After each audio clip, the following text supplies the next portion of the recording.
నమస్కారం. ఘంటారావానికి స్వాగతం. ముందుగా ప్రధాన అంశాలు. నేడు సీఎం అధ్యక్షతన 48వ సిఆర్డీఏ సమావేశం. రాజధానిలో పనులకు టెండర్లు ఆమోదించే అవకాశం.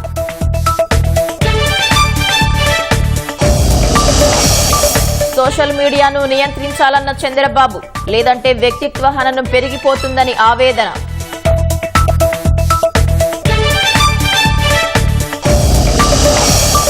నేడు విశాఖ డిప్యూటీ మేయర్ ఎన్నిక. పదవి దాదాపు జనసేనకే ఖరారయ్యే అవకాశం.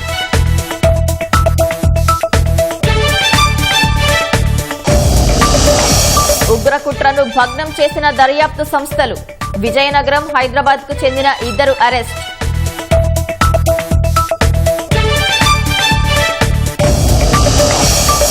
రాజ్యాంగమే సర్వోన్నతమన్న సీజేఐ జస్టిస్ గవాయ్. న్యాయ కార్యనిర్వాహక వ్యవస్థల కంటే గొప్పదని వ్యాఖ్య.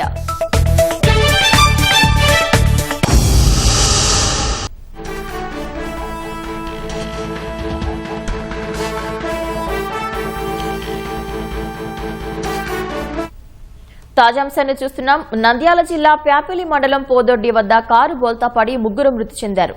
మరింత సమాచారం మా ప్రతినిధి శ్యామ్ నాయుడు తెలుసుకుందాం. శ్యామ్, ప్రమాదం ఎలా జరిగింది? కారులో ఉన్న మిగిలిన వాళ్ళ పరిస్థితి ఎలా ఉంది?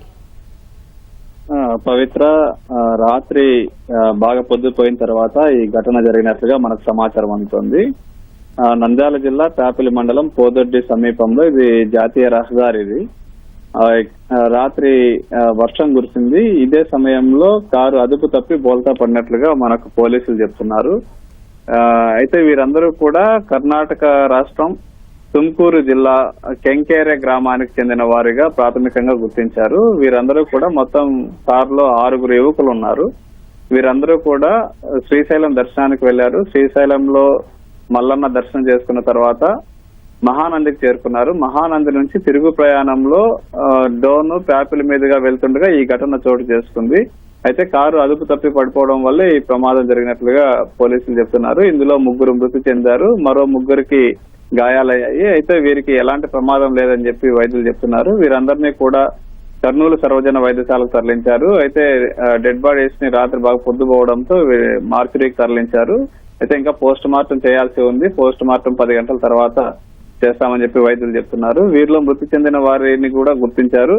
నవీన్ 47 ఇయర్స్, ఈయనకి లోకేష్ 37 ఇయర్స్, సంతోష్ 37 ఇయర్స్, 37 సంవత్సరాలు. వీరు 3 కూడా మృతి చెందినట్లుగా మాకు ప్రాథమిక సమాచారం అందుతుంది. మరో 3 అయితే వారికి ఎలాంటి ప్రాణహాని లేదని చెప్పి వైద్యులు చెప్తున్నారు. మొత్తానికైతే ఇది విషాద ఘటన నంద్యాల జిల్లాలో చోటు చేసుకుంది. ధన్యవాదాలు శ్యామ్.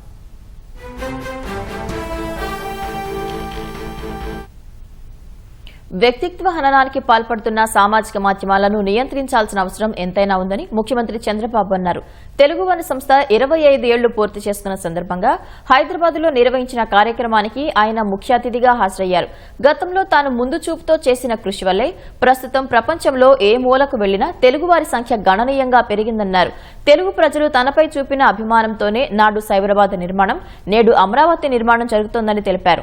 2047 కల్లా అమరావతి, హైదరాబాద్ నగరాలు దేశంలోనే తొలి 2 స్థానాల్లో ఉంటాయని ఆశాభావం వ్యక్తం చేశారు. తెలుగు భాషను గౌరవించి భవిష్యత్తు తరాలకు అందించాల్సిన బాధ్యత మనందరిపైన ఉందని విశ్రాంత సీజేఐ జస్టిస్ ఎన్వి రమణ అన్నారు. కార్యక్రమానికి హాజరైన చిన్నజీయర్ స్వామి, తెలుగువారికి కనీసం గుర్తింపు లేని సమయంలో ఎన్టీ రామారావు తెలుగువాడి సత్తాను దేశంలో నిలిపారని గుర్తు చేశారు.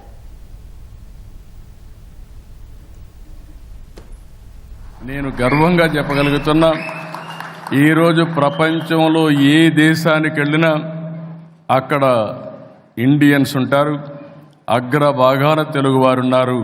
ఇంకొక పక్కన నాలెడ్జ్ ఎకానమీ. ఫ్యూచర్లో ఏమాత్రం అనుమానం లేదు, క్రియేటివ్ ఎకానమీకి చిరునామాగా ఈరోజు తెలుగు జాతి తయారయ్యే పరిస్థితి వచ్చింది. మనం పనిచేస్తే ప్రజలు మర్చిపోతాం అనుకుంటాం, కానీ ఏ విధంగా ప్రజలు స్పందిస్తారనేది నా జీవితంలోనే కాదు, ఎన్ని జన్మలెత్తి మళ్ళీ తెలుగు వాడుగానే పుట్టాలనుకుంటున్నా, ఈ జాతికి సేవ చేయాలని ఆలోచిస్తున్నాను. పోటీ ప్రపంచంలో మనం చూస్తే విలువలు పడిపోయే పరిస్థితి వస్తూ ఉంది. ఇటీవల సోషల్ మీడియా మామూలుగా లేదు. కొంతమంది సోషల్ మీడియాని ఒక వేదికగా తీసుకుని క్యారెక్టర్ అసాసినేషన్ గాని రాంగ్ న్యూస్ ని ప్రొజెక్ట్ చేయడానికి కూడా ఇష్టానుసారంగా ప్రవర్తించే పరిస్థితి వస్తున్న నియంత్రణ అవసరం. ఆ నియంత్రణ చేయకపోతే ఇండల్లో ఉండే ఆడబిడ్డల క్యారెక్టర్ కూడా అసాసినేట్ చేస్తూ చాలా సమాజానికి హాని జరిగే పరిస్థితి వస్తుంది. శాటిలైట్స్ వచ్చిన తర్వాత మనం ప్రపంచంలో ఎక్కడున్నా కూడా సమాచారాన్ని 24 గంటల్లో అందుకోగలుగుతున్నాం. అది చాలా మంచి పరిణామం. అదే సందర్భంలో మనం ఉన్నటువంటి అవకాశాలని ఎంత దుర్వినియోగం చేస్తున్నాం, ఏ రకంగా సమాజం అది ఎఫెక్ట్ అవుతుంది అనేటటువంటి విషయాన్ని కూడా మనం ఆలోచించాలా. అమరావతి రైతుల ఉద్యమంలో దక్షిణ భారతదేశంలో స్వతంత్రం వచ్చిన తర్వాత జరిగినటువంటి పెద్ద పోరాటం, ఆ ఉద్యమం ద్వారా ఆంధ్రప్రదేశ్లో తిరిగి ప్రజాస్వామ్యం నెలకొంది అనేటటువంటి విషయం మనం గుర్తుంచుకోవాలా. ఆంధ్రత్వం ఆంధ్ర భాషాచ నాల్పస్య తపస ఫలం అని వాళ్ళు చెప్పారు. అంటే తెలుగుతనం కానీ తెలుగు భాష కానీ ఎన్నో లక్షల జన్మల పుణ్యం వల్ల కానీ లభించదు. దేశ భాషలందు తెలుగు లెస్స అంటును. ఇటాలియానా ఆఫ్ ఈస్ట్ అని తెలుగు భాషని ఎవరెవరో గుర్తించారు. కానీ ఇవాళకి మన తెలుగు వాళ్ళు మేం తెలుగు వాళ్ళము అని చెప్పుకోవడానికి సాహసించకపోవడం అనేటటువంటిది ఏమిటో మనసుకి దిగులుగా అనిపిస్తుంది.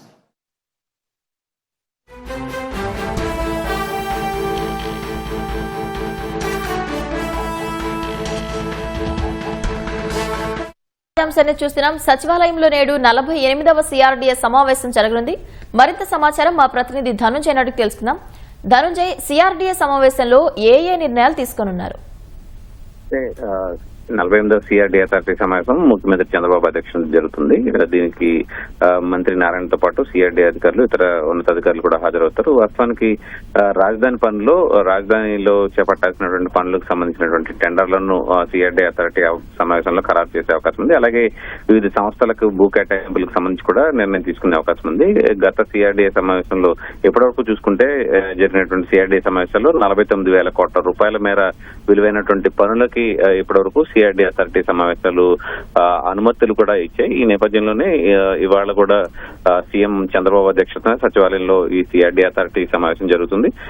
దీంట్లో రాజధాని పనులు అంటే మిగిలిన పనులకు సంబంధించినటువంటి టెండర్లను ఖరారు చేసే విషయంలో పాటు అలాగే రాజధాని ప్రాంతంలో భూ కేటాయింపులకు సంబంధించినటువంటి అంశంపై కూడా సిఆర్డీ అథారిటీ సమావేశంలో నిర్ణయం తీసుకునే అవకాశం అయితే కనిపిస్తుంది. ధన్యవాదాలు ధనంజయ్.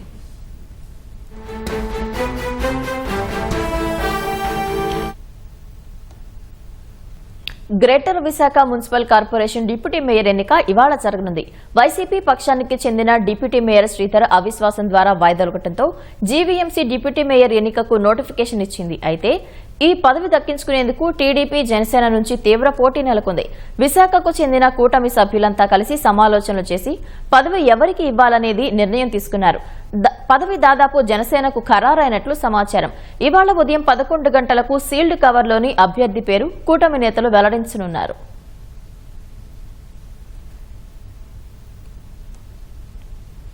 దేశంలో బాంబు పేలుళ్ల కోసం ఉగ్రవాదుల కుట్రను ఆదిలోనే దర్యాప్తు సంస్థలు భగ్నం చేశాయి. అహిం పేరిట ఉగ్రవాద కార్యకలాపాలు ప్రారంభించిన విజయనగరం, హైదరాబాద్ కు చెందిన 2 యువకులు ఇప్పటికే ఓసారి బాంబు పేలుళ్లకు రిహార్సల్స్ నిర్వహించారు. సౌదీ హ్యాండ్లర్ ఆదేశాల మేరకు మళ్లీ బాంబు పేలుళ్ల పరీక్షకు సిద్దమవుతుండగా దర్యాప్తు సంస్థలు పట్టుకున్నాయి. ఉగ్ర కుట్రను దర్యాప్తు సంస్థలు భగ్నం చేశాయి. దీనిపై విజయనగరంలో నమోదైన కేసు దర్యాప్తు క్రమంలో విస్మయకర విషయాలు వెలుగులోకొస్తున్నాయి. ఈ కేసులో పోలీసులు ఇప్పటికే విజయనగరానికి చెందిన 29 ఏళ్ల సిరాజుర్ రెహమాన్ తో పాటు సికింద్రాబాద్, బోయిగూడకు చెందిన 28 ఏళ్ల సయ్యద్ సమీర్ ను అరెస్టు చేశారు. సిరాజ్ ఇంజనీరింగ్ పూర్తి చేసి ఉద్యోగాన్వేషణలో ఉన్నాడు. సమీర్ లిఫ్ట్ ఆపరేటింగ్ సంస్థలో పనిచేస్తున్నాడు. ప్రాథమిక ఆధారాల్ని బట్టి వీరిద్దరూ అల్ హింద్ ఇత్తెహాదుల్ ముస్లిమీన్ అహిం పేరిట సంస్థను ఏర్పాటు చేసి కార్యకలాపాలు సాగించారు. ఆ సంస్థకు సిరాజ్ నంబర్ 1 గా, సమీర్ నంబర్ 2 గా వ్యవహరించారు. విశ్వసనీయ సమాచారం ప్రకారం సౌదీ అరేబియా నుంచి గుర్తు తెలియని ఉగ్రవాద సంస్థ హ్యాండ్లర్ ఉగ్రకుట్రల కోసం వీరికి మార్గనిర్దేశం చేసినట్లు దర్యాప్తు అధికారులు గుర్తించారు. ఆ హ్యాండ్లర్ ప్రధానంగా ఇన్స్టాగ్రామ్ ఖాతా ద్వారా వీరితో సంప్రదింపులు జరిపినట్లు సమాచారం లభించింది. ఇలా ఆ యువకులు దేశంలో పేలుళ్లకు పథకరచన చేసి ఉగ్ర కార్యకలాపాల విస్తరణకు పన్నాగం పన్నారు. అందుకోసం పొటాషియం క్లోరేట్, సల్ఫర్ తదితర పేలుడు రసాయనాల్ని ఆన్లైన్ ద్వారా కొనుగోలు చేశారు. పేలుడు పదార్థాల తయారీపైన ఆన్లైన్లోనే అవగాహన పెంచుకున్నారు. ఈ నెల 21 లేదా 22 తేదీల్లో విజయనగరం పరిసరాల్లో బాంబు పేలుళ్లకు రిహార్సల్స్ నిర్వహించాలని నిర్ణయించారు. ఇంతలోనే ఆంధ్రప్రదేశ్, తెలంగాణ పోలీసులు సంయుక్తంగా వీరి కుట్రను భగ్నం చేశారు.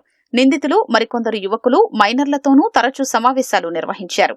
గ్రూప్ 2 పరీక్షలకు సన్నద్దం కావాలనే కారణంతో సిరాజ్ విజయనగరం నుంచి హైదరాబాద్ కు మకా మార్చాడు. ఆ సమయంలోనే అతడు, సమీర్ పలుమార్లు కలిసి చర్చించుకున్నారు. అనంతరం సిరాజ్ గ్రూప్ 2 పరీక్ష రాసేందుకు విజయనగరం వెళ్లిపోయాడు. పేలుళ్ల రిహార్సల్స్ కోసం విజయనగరంలోని తన చిరునామాకే ఆన్లైన్లో పేలుడు రసాయనాల్ని తెప్పించుకున్నాడు. వీరి కార్యకలాపాలపై ఉప్పందడంతో నిఘా ఉంచిన తెలంగాణ ఇంటెలిజెన్స్ వర్గాలు ఏపీ పోలీసుల్ని అప్రమత్తం చేశాయి. దీంతో శనివారం విజయనగరంలో పోలీసులు సిరాజ్ ఇంటిపై దాడి చేసి పేలుడు రసాయనాల్ని స్వాధీనం చేసుకున్నారు. అనంతరం ఇంటెలిజెన్స్ అధికారులు సికింద్రాబాద్లో సమీర్ను అదుపులోకి తీసుకుని ట్రాన్సిట్ వారెంట్పై విజయనగరం తీసుకువెళ్లారు.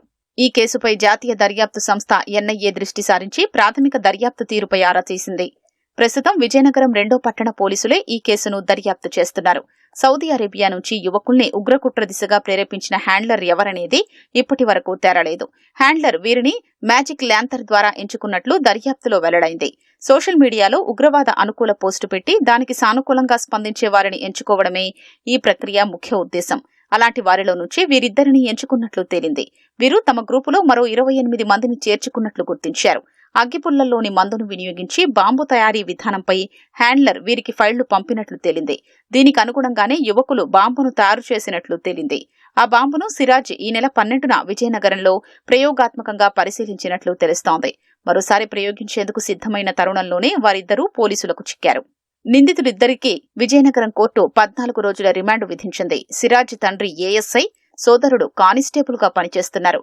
కుమారుణ్ణి పోలీసు అధికారిగా చూడాలని తండ్రి కలలు కన్నారు. శిక్షణ, ఉద్యోగాన్వేషణ పేరుతో హైదరాబాద్ వెళ్లిన సిరాజ్ ఉగ్రవాదానికి ఆకర్షితుడయ్యాడు.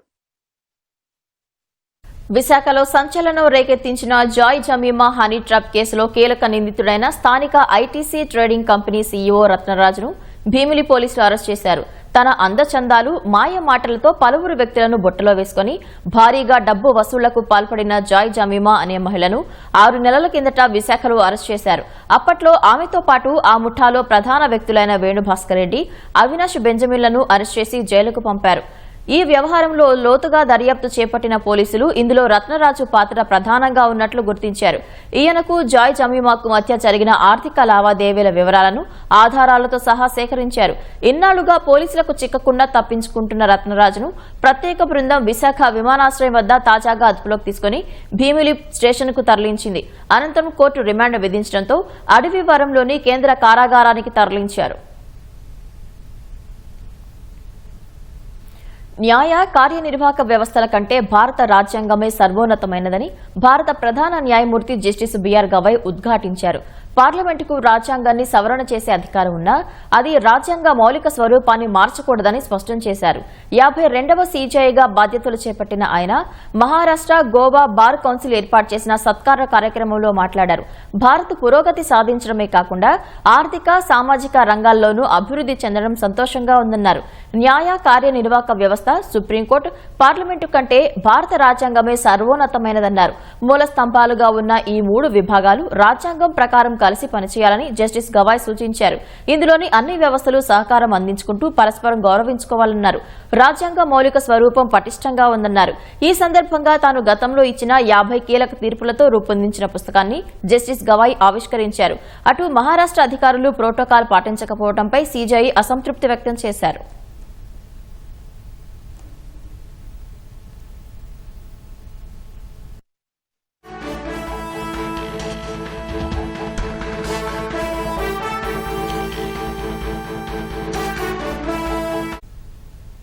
తాజా అంశాన్ని చూస్తున్నాం. టీడీపీ కార్యకర్త ఇసుకపల్లి రాజుపై దాడి కేసులో నందిగం సురేష్ ను పోలీసులు మంగళగిరి కోర్టుకు తీసుకొచ్చారు. మరింత సమాచారం మా ప్రతినిధి ఎస్పీ చంద్రశేఖర్ అడిగి తెలుసుకుందాం. చంద్రశేఖర్, నందిగం సురేష్ ని కోర్టుకు తీసుకురావడంపై తాజా సమాచారం చెప్పండి. పవిత్ర, తుళ్లూరు మండలం ఉదయనారాయణపాలెంలో టీడీపీ కార్యకర్త ఇసుకపల్లి కృష్ణ అలియాస్ రాజు పైన మాజీ ఎంపీ నందిగం సురేష్, అతని కుటుంబ సభ్యులు దాడి చేసిన ఘటనకు సంబంధించి తుళ్లూరు పోలీస్ స్టేషన్ లో కేసు నమోదైంది. దీనికి సంబంధించి నిన్న నందిగం సురేష్ ను తుళ్లూరు పోలీసులు అరెస్ట్ చేశారు. ఆయన పైన ప్రదక్షిణ కింద కేసులు నమోదు చేశారు. అరెస్ట్ చేసిన తర్వాత ఇవాళ ఉదయమే నందిగం సురేష్ కు వైద్య పరీక్షలు నిర్వహించారు. వైద్య పరీక్షల తర్వాత ఆయన్ను మంగళగిరి కోర్టుకు తీసుకుని వచ్చారు. మరి కాసేపట్లో ఆయన మంగళగిరి న్యాయస్థానంలో న్యాయమూర్తి ఎదుట ప్రవేశపెట్టున్నారు.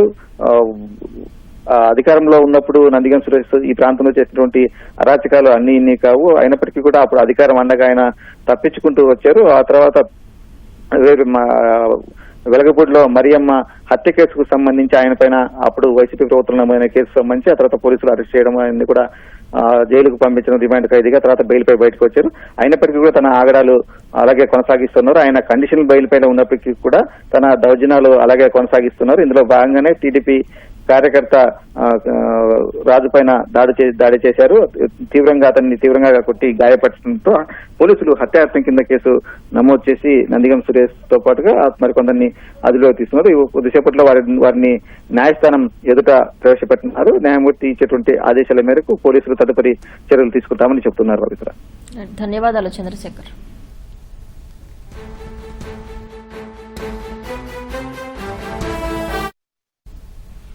బాపట్ల జిల్లా అద్దంకిలో సింగరకొండ ప్రసన్నాంజనేయ స్వామి మహాకుంభాభిషేకం వైభవంగా సాగుతుంది. ముత్తైదువులు పెద్ద ఎత్తున గుండ్లకమ్మ నది వద్దకు చేరుకున్నారు. అక్కడ పుణ్యజలాలు తీసుకుని కలశ శోభాయాత్రలో పాల్గొన్నారు. శోభాయాత్రగా ప్రసన్నాంజనేయ స్వామి ఆలయానికి వెళ్లి కుంభాభిషేకంలో పాల్గొన్నారు.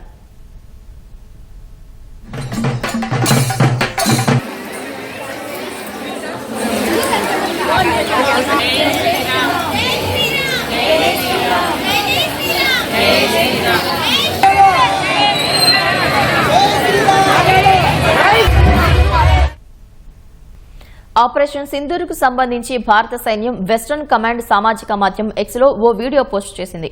ఉగ్ర స్థావరాలు, పాకిస్తాన్ సైనిక స్థావరాలను ధ్వంసం చేసిన దృశ్యాలను అందులో పొందుపరిచింది. ఆపరేషన్ సింధూర్ పాక్ పై ప్రతీకార దాడి కాదని, పహల్గాం ఉగ్రదాడి బాధితులకు న్యాయం చేయడమని భారత సైన్యం పేర్కొంది.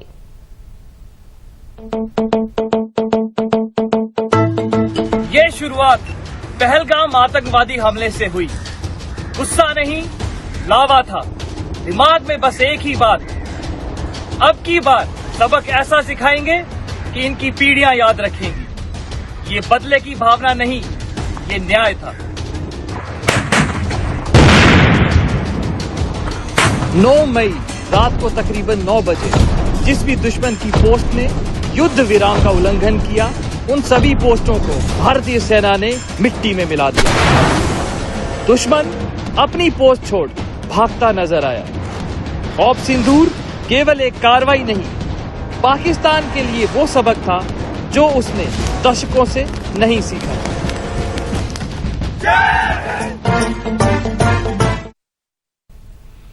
ఉక్రెయిన్ పై వందలాది డ్రోన్లతో రష్యా మరోసారి విరుచుకుపడింది. 2022 ఫిబ్రవరిలో యుద్దం మొదలయ్యాక సంఖ్యాపరంగా మాస్కో జరిపిన అతిపెద్ద డ్రోన్ దాడి ఇదేనని ఉక్రెయిన్ వర్గాల సమాచారం. యుద్దం ముగింపు విషయంలో ఇస్తాంబుల్ వేదికగా ఇరు దేశాల ప్రతినిధుల మధ్య ముఖాముఖి శాంతి చర్చలు జరిగిన రోజుల వ్యవధిలోనే ఈ భారీ దాడులు చోటు చేసుకోవడం గమనార్హం. కీవ్ సహా ఉక్రెయిన్లోని పలు ప్రాంతాలే లక్ష్యంగా రష్యా 273 ఆత్మాహుతి డ్రోన్లను ప్రయోగించింది. వాటిలో 88 డ్రోన్లను కూల్చివేసినట్లు ఉక్రెయిన్ వైమానిక దళం తెలిపింది. తాజా దాడుల్లో కీవ్ ప్రాంతంలో ఓ మహిళ మృతి చెందినట్లు స్థానిక అధికారులు తెలిపారు. మరో 3 గాయాలయ్యాయని చెప్పారు. కీవ్ ప్రయోగించిన డ్రోన్లను కూల్చివేసినట్లు అటు రష్యా రక్షణ శాఖ ప్రకటించింది. యుద్ధానికి కారణమైన అంశాలకు ముగింపు పలకడం, శాశ్వత శాంతి కోసం పరిస్థితులను సృష్టించడం, దేశ భద్రతకు హామీ వంటివి తమ లక్ష్యాలని రష్యా అధ్యక్షుడు పుతిన్ ఆదివారం స్పష్టం చేశారు. ఉక్రెయిన్ కు నాటో సభ్యత్వం ఇవ్వకపోవడం, క్రిమియా, మరో 4 ప్రావిన్సులు రష్యాకు చెందుతాయని అంగీకరించడం వంటివి నెరవేర్చాలని మాస్కో మొదటి నుంచి డిమాండ్ చేస్తుంది. మరోవైపు రక్తపాతం ఆపడమే తమ ఎజెండా అని, ఈ విషయమై పుతిన్తో మాట్లాడతానని అమెరికా అధ్యక్షుడు ట్రంప్ ప్రకటించారు. హమాస్ పై ఒత్తిడి పెంచి బందీలను విడుదల చేయాలనే లక్ష్యంతో గాజాపై ఇజ్రాయెల్ భీకర దాడులు చేస్తుంది. గత రాత్రి గాజా పట్టీలోని పలు ప్రాంతాల్లో ఇజ్రాయెల్ జరిపిన దాడుల్లో 103 మంది మరణించినట్లు గాజా ఆరోగ్య శాఖ అధికారులు తెలిపారు. ఖాన్ యూనిస్ నగరం లోపల చుట్టుపక్కల జరిగిన దాడుల్లోనే దాదాపు 48 మంది ప్రాణాలు కోల్పోయినట్లు చెప్పారు. ఇజ్రాయెల్ జరిపిన దాడుల్లో పలు ఇళ్లు, శిబిరాలు ధ్వంసమైనట్లు అధికారులు తెలిపారు.